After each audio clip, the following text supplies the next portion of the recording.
എന്താണ് ദൈവകൃപ എന്ന് പറയുന്നത്? അർഹതയില്ലാത്ത സ്ഥാനത്ത് ദൈവം എന്തെങ്കിലും കൊടുക്കുന്നെങ്കിൽ അതിന്റെ പേരാണ് ദൈവകൃപ. தகுதியில்லாத இடத்துல கர்த்தர் ஏதாவது ஒன்றை கொடுப்பார் என்றால் அதனுடைய பேர் தான் தேவ கிருபை. മക്കൾ ഇല്ലാത്തവനെ രാജ്യങ്ങളുടെ പിതാവാക്കി, അതാണ് ദൈവകൃപ. பிள்ளைகள் இல்லாதவனை ராஜ்யங்களுக்கு தகப்பனாக்குறது தேவ கிருபை.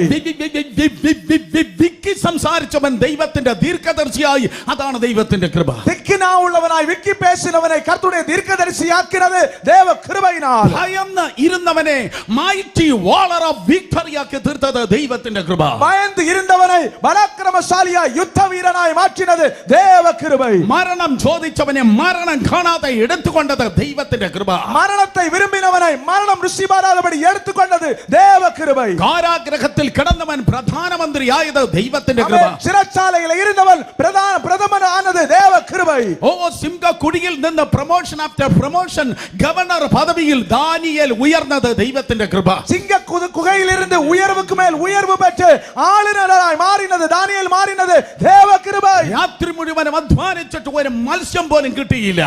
മുഴുവനും പ്രയാസപ്പെട്ട് ഒരു മീൻ കൂടെ കിടക്കാതെ, പക്ഷെ ഒറ്റ പ്രസംഗത്തിൽ 3000 പേരെ ലഭിച്ചു. എന്നാൽ ഒരേ പ്രസംഗത്തിൽ 3000 പേരെ ആദായം பண்ணினവൻ, അത് ദൈവത്തിന്റെ കൃപ. അത് தேவ கிருபை.